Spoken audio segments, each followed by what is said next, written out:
कालीन नगरी भदोही जनपद में सोमवार की रात घना कोहरा छाया रहा। इस दौरान जिले के राष्ट्रीय राजमार्ग सहित अन्य सड़कों पर वाहन चालकों को बेहद परेशानी का सामना करना पड़ा। धुंध इतना कि रास्ता दिखाई नहीं पड़ रहा था। वाहन चालक धीमी गति के साथ इंडिकेटर व हॉर्न के सहारे वाहन चला रहे थे, लेकिन मंगलवार की सुबह 10 बजे के बाद धूप खिलना शुरू हो गई, जिससे ठिठुरन व गलन से राहत मिली। बढ़ते ठंड के बीच अभी तक अलाव की व्यवस्था नहीं की गई है। खासकर ग्रामीण इलाकों की हालत तो बद से बदतर है। मैदानी इलाका होने के कारण ग्रामीण क्षेत्रों में ठंड का प्रकोप कुछ ज्यादा है। वहीं गंगा किनारे तटवर्ती रहवासी ठंड से बेहद परेशान हैं। ठंड से पशु पक्षी भी बेहाल है।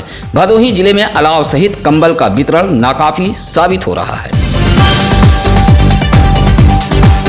शीतलहरी को देखते हुए डीएम आर काखौरी ने कक्षा 6 से 8 तक के स्कूल 14 जनवरी तथा 9 से 12 तक के स्कूल को 5 जनवरी तक बंद करने का निर्देश दिया है। जिले में संचालित सभी स्कूलों को बंद करने का डीएम ने निर्देश मंगलवार को जारी कर दिया है। बढ़ती शीतलहर और कड़ाके की ठंड के चलते डीएम ने यह फैसला लिया है।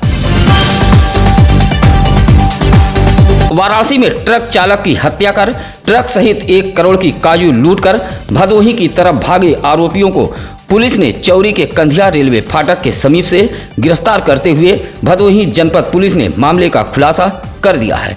इस मामले में दुर्गागंज इलाके के छनौरा गांव निवासी अमृतलाल यादव को भदोही पुलिस ने गिरफ्तार कर लिया है, जबकि कोहरे का फायदा उठाकर छनौरा के ही पवन कुमार गौंड प्रधानपति राजेश बिंद उर्फ केतई फरार हो गए। सोमवार को पुलिस अधीक्षक ने ज्ञानपुर स्थित पुलिस लाइन में एक प्रेस वार्ता के दौरान यह जानकारी दी है। कहा कि सभी ने वाराणसी से ट्रक चालक ओम प्रकाश उर्फ संतोष को, जो उसके परिचित थे, फोन करके डाफी टोल प्लाजा के पास बुलाया और शराब पिलाकर उसकी हत्या कर दी और ट्रक सहित ट्रक पर लदी 1 करोड़ की काजू लेकर फरार हो गए, जिन्हें भदोही पुलिस ने चौरी के कंधिया फाटक से गिरफ्तार कर लिया है। ज्ञानपुर विकासखंड के पूरे विश्वनाथ ग्राम सभा के प्रधान फूलचंद गौतम के 2 पुत्रों पर ग्राम पंचायत अधिकारी गुरुदयाल गुप्ता की तहरीर पर गोपीगंज पुलिस ने मुकदमा दर्ज कर लिया है। प्रधान पुत्र कमलेश कुमार व अरविंद कुमार के ऊपर फोन से ग्राम पंचायत अधिकारी गुरुदयाल पर गाली गलौज करने का आरोप है। सोमवार को बड़ी संख्या में ब्लॉक कर्मी गोपीगंज कोतवाली पहुंच गए थे और मुकदमा दर्ज करने की मांग करने लगे। आपको बता दें कि फोन पर धमकी दिए जाने के बाद ग्राम पंचायत अधिकारी ने एसपी से भी मुलाकात की थी। कर्मियों के लामबंद होने के बाद आखिरकार गोपीगंज पुलिस ने प्रधान पुत्र कमलेश कुमार व अरविंद कुमार के खिलाफ मुकदमा दर्ज कर लिया है। कर्मियों की हड़ताल खत्म होने के बाद गोपीगंज ककराही मंडी धान क्रय केंद्र पर किसानों के धान की तौल शुरू हो गई है। एक और जहां किसानों को बड़ी राहत मिली है, वहीं लंबे समय से धान खरीद बंद होने के कारण अचानक धान क्रय केंद्रों पर किसानों की भीड़ उमड़ रही है। विपणन अधिकारी आरती शुक्ला ने बताया कि चंदौली में अधिकारियों के साथ अभद्रता को लेकर कर्मचारी हड़ताल पर थे, लेकिन अब हड़ताल समाप्त हो गई है और धान क्रय केंद्र पर किसानों के धान की तौल शुरू करा दी गई है। इसी तरह खमरिया के लक्ष्मणिया सोसाइटी पर भी किसानों की भीड़ उमड़ी थी। उधर गोपीगंज धान क्रय केंद्र पर पहुंचे किसान पूर्णमासी मौर्य, शीतला प्रसाद, पारसनाथ आदि किसानों ने कहा कि धान तौल का कार्य शुरू होने से राहत मिल गई है। पहली पत्नी के रहते हुए पति ने दूसरी शादी रचा ली और बच्चों के संग पहली पत्नी को ससुरालियों ने घर से निकालकर कमरे में ताला बंद कर दिया। मामला भदोही शहर कोतवाली इलाके के रसपुरा पुलिस चौकी अंतर्गत मूसी ब्रिजराजपुर का है। जहां सोमवार को अपने बच्चों के संग रश्मि राय नामक विवाहिता ने पुलिस चौकी रसपुरा पहुंचकर गुहार लगाई है। कहा कि उसका पति राजन राय मुंबई में रहता है और वहीं पर उसने दूसरी शादी रचा ली है। सोमवार को उसके ससुराल वालों ने उसे घर से निकालकर कमरे में ताला लगा दिया है। परेशान विवाहिता ने बच्चों के साथ रसपुरा पुलिस चौकी पहुंचकर इंसाफ की गुहार लगाई है। सोमवार को भदोही तहसील बार एसोसिएशन के नवनिर्वाचित अध्यक्ष सूर्य प्रसाद द्विवेदी, महामंत्री इंद्रदेव मौर्य सहित कुल 18 नवनिर्वाचित सदस्यों ने पद व गोपनीयता की शपथ ली है। निर्वाचित सदस्यों को उत्तर प्रदेश बार काउंसिल के पूर्व अध्यक्ष हरिशंकर सिंह ने पद व गोपनीयता की शपथ दिलाई है। शपथ समारोह के मुख्य अतिथि बलिया सांसद वीरेंद्र सिंह मस्त रहे। शपथ ग्रहण समारोह में पहुंचे भदोही चेयरमैन अशोक जायसवाल ने कहा कि अधिवक्ता लोकतंत्र के एक सजग प्रहरी होते हैं, गरीबों व समाज के वंचितों को शीघ्र व सस्ता न्याय दिलाते हैं। विशिष्ट अतिथि में भाजपा नेता राकेश उर्फ पप्पू तिवारी, कालीन निर्यातक जावेद बाबू अंसारी सहित एडवोकेट सूरज यादव, रामकृष्ण यादव, उदय भान, मुलायम सिंह यादव आदि मौजूद रहे। सोमवार को ज्ञानपुर स्थित जिला पंचायत सभागार में अध्यक्ष अनिरुद्ध त्रिपाठी की अध्यक्षता में विकास कार्यों को लेकर एक बैठक हुई है, जहां जिला पंचायत अध्यक्ष ने 5वें राज्य वित्त के तहत 9 करोड़ 60 लाख तथा 15वें वित्त के लिए 11 करोड़ 6 लाख की धनराशि के लिए जिला पंचायत सदस्यों से निर्माण कार्यों के लिए प्रस्ताव मांगे हैं। 2022 व 23 के लिए पहली बैठक में 20 करोड़ 66 लाख रुपए की धनराशि के लिए जिला पंचायत सदस्यों से मांगे जाने वाले प्रस्ताव को लेकर यह बैठक सोमवार को बुलाई गई थी। सभी सदस्यों से अपने अपने क्षेत्रों में रुके हुए विकास कार्यों को कराने के लिए अध्यक्ष ने प्रस्ताव मांगा है, जहां 1 साल की कार्य योजना की रूपरेखा खींचने का काम शुरू हो गया है, जिसमें सड़क, नाला, इंटरलॉकिंग, स्ट्रीट लाइट, सुंदरीकरण, पेयजल जैसे कार्य शामिल हैं। बैठक में अपर मुख्य अधिकारी सुरेश वर्मा, अभियंता अरुण कुमार श्रीवास्तव, लेखाकार जयप्रकाश मिश्रा आदि मौजूद रहे। संक्रमण से बचाव के लिए किशोरों को लगने वाले टीका का सोमवार से आगाज हो गया है। सीएमओ डॉक्टर संतोष कुमार चक ने बताया कि अभियान के पहले दिन अलग अलग केंद्रों पर 513 किशोर व किशोरियों को टीका लगा है। कहा कि सोमवार को जिनको वैक्सीन का पहला टीका लगा है, अब 28 दिन बाद उनको दूसरे डोज का टीका लगेगा। सोमवार से जिला अस्पताल ज्ञानपुर, MBS भदोही, CSC व PSC केंद्र सहित भदोही जिले में कुल 9 केंद्रों पर 15 से 18 वर्ष के किशोरों के लिए टीकाकरण लगाने का अभियान शुरू कर दिया गया है। सीएमओ ने कहा कि जल्द ही इंटर एवं डिग्री कॉलेजों में कैंप लगाकर किशोर व किशोरियों को टीका लगाया जाएगा। सम्राट अशोक क्लब के बैनर तले भारत की प्रथम महिला शिक्षिका राष्ट्रमाता सावित्रीबाई फूले का जन्म दिवस सोमवार को ज्ञानपुर के बंसीपुर बैराखास में मनाया गया। उनके चित्र पर माल्यार्पण कर श्रद्धा सुमन अर्पित करते हुए नमन किया और उनके कार्यों से प्रेरणा लेने को लोगों ने संकल्प लिया।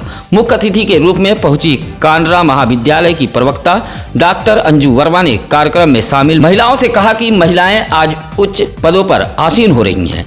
यह कोई चमत्कार नहीं बल्कि राष्ट्रमाता सावित्रीबाई फूले के संघर्षों का परिणाम है। कार्यक्रम की अध्यक्षता डॉक्टर मीना मौर्य व संचालन अरविंद मौर्य व संजय कुमार ने किया है। इस मौके पर क्लब के जिला अध्यक्ष पन्नालाल मौर्य भी मौजूद थे। पड़ रही कड़ाके की ठंड के बावजूद भी नगर पालिका परिषद गोपीगंज जब अलाव की व्यवस्था नहीं कर पाया तो कुछ लोग आगे आए और चंदे के पैसे से अलाव जलवा रहे हैं। गोपीगंज नगर के अशोक सिंह, राजेश, सुशील का कहना है कि गोपीगंज नगर पालिका परिषद द्वारा अलाव की जो व्यवस्था की गई है वह नाकाफी है। कई इलाकों में अलाव नहीं जलवाए गए हैं। ऐसे में चंदा इकट्ठा कर गोपीगंज के पड़ाव स्टेशन रोड सहित कई अन्य स्थानों पर अलाव जलवाया जा रहा है, जिससे राहगीरों को ठंड से राहत मिल सके। गोपीगंज नगर पालिका परिषद द्वारा अलाव की व्यवस्था न किए जाने से नगरवासियों में आक्रोश है।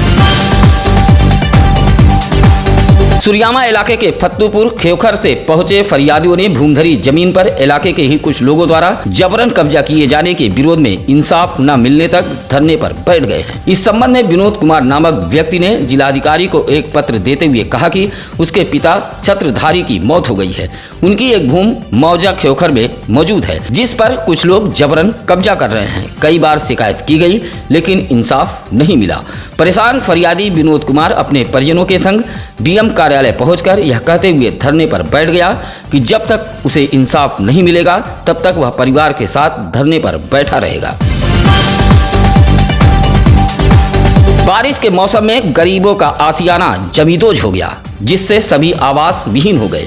पीएम आवास की मांग करते करते जब थक चुके तो मंगलवार को आवास विहीन ग्रामीण अपने परिवार के साथ गांव में ही प्रदर्शन करते हुए जनप्रतिनिधियों को चेताया है कि अगर आवास नहीं मिला तो वह मतदान का बहिष्कार करेंगे। मामला डी विकास खंड के ग्राम सभा नगरदा उपरवार का है। प्रदर्शन करते हुए नेहा यादव, ओम प्रकाश यादव, सरोजा देवी, किरण राम कुमार ने पीएम आवास की मांग की है। कहा कि बारिश में कच्चा मकान गिर जाने के कारण वह सभी खुले आसमान के नीचे रहने को विवश हैं। कई बार पीएम आवास की मांग को लेकर गुहार लगाई गई, लेकिन उन्हें आवास नहीं मिला। जनप्रतिनिधियों को चेताया है कि अगर आवास नहीं मिला तो विधानसभा चुनाव का बहिष्कार करेंगे। जैसे जैसे विधानसभा चुनाव नजदीक आ रहा है, वैसे वैसे समाजवादी पार्टी भदोही जिले में अपनी सक्रियता तेजी के साथ बढ़ा रही है। मंगलवार को समाजवादी पार्टी के जिला महासचिव हृदय नारायण प्रजापति औराई विधानसभा के बीसापुर तालाब पर काम कर रहे मनरेगा मजदूरों के बीच पहुंचे थे, जहां उन्होंने कहा कि प्रदेश में समाजवादी पार्टी की सरकार बनने के बाद घरेलू उपभोक्ताओं को 300 यूनिट फ्री बिजली दी जाएगी और किसानों की सिंचाई पहले की तरह मुफ्त कर दी जाएगी। साथ ही आवास विहीन को लोहिया आवास दिया जाएगा। इसी तरह औराई विधानसभा में ही सपा नेता लहरी यादव ने साइकिल रैली निकालकर पूर्व में रही सपा सरकार की उपलब्धियां गिनाई है। इस मौके पर सूर्यभान पटेल, मनोज कन्नौजिया, काजल, राहुल गौड़ आदि मौजूद रहे। मंगलवार को मोड़ बाजार के सूर्या बालिका इंटर कॉलेज परिसर में भारतीय जनता पार्टी किसान मोर्चा द्वारा किसान सम्मेलन का आयोजन किया गया था। किसान सम्मेलन में मौजूद भाजपा नेताओं ने सरकार की ओर से कराए गए किसानों के हित में कामों का जिक्र किया है। किसान सम्मेलन में मुख्य अतिथि के रूप में किसान मोर्चा के पूर्व राष्ट्रीय अध्यक्ष व बलिया सांसद वीरेंद्र सिंह मस्त रहे। इसी तरह बालकृष्ण पांडे, सुरेंद्र दुबे, शिवधारी, त्रिभुवन उपाध्याय, राकेश दुबे सहित तमाम भाजपा नेता व कार्यकर्ता शामिल रहे। सम्मेलन में मुख्य अतिथि ने कहा कि भाजपा किसानों की हितैषी है। कार्यक्रम में दूर दराज से काफी संख्या में किसान पहुंचे थे। ज्ञानपुर तहसील इलाके के छेछुआ की रहने वाली संगीता सिंह ने बच्चों के परवरिश के लिए मुख्यमंत्री किसान मृत योजना के तहत सहायता दिए जाने की मांग की है। हालांकि भदोही सांसद डॉक्टर रमेश चंद्र बिंद ने भी संगीता की सहायता के लिए मुख्यमंत्री को पत्र भेजा है। मंगलवार को छेछुआ की रहने वाली संगीता सिंह डीएम कार्यालय पहुंची थी। कहा कि उसके 3 बच्चे हैं। पति राम लखन सिंह की कैंसर के चलते मौत हो गई है। ऐसे में बच्चों की परवरिश करना मुश्किल सा हो गया है। डीएम को पत्र देते हुए राहत कोष से सहायता मांगी है। मंगलवार को ज्ञानपुर स्थित कलेक्ट्रेट सभागार में डीएम आरका खौरी ने जिले की आंगनबाड़ी कार्यकर्तियों का उत्साहवर्धन किया है और उनके कार्यों की सराहना की है।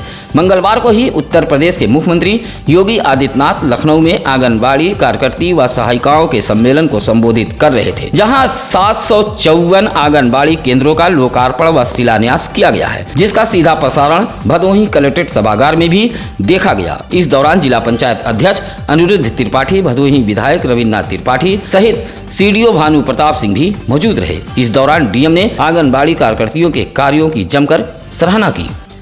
सत्यम न्यूज वेब टीवी पर मिलेंगी भदोही जिले की हर छोटी बड़ी खबर। आप अगर हमारे चैनल पर अभी नए हैं तो सत्यम न्यूज वेब टीवी को सब्सक्राइब करें। अगर खबरें अच्छी लगे तो लाइक, कमेंट व शेयर कर हमारी टीम का हौसला जरूर बढ़ाएं। फिलहाल आइए अब जान लेते हैं आज क्या है ज्ञानी पंडित जी में। आज 4 जनवरी 1931 को मोहम्मद अली का निधन हुआ था, जो भारत के प्रसिद्ध पत्रकार और स्वतंत्रता सेनानी थे। इसी के साथ अब नसीर कुरैशी को दीजिए इजाजत। नमस्कार, आदाब। ताज़ा खबरों के लिए सत्यम न्यूज़ को सब्सक्राइब करें।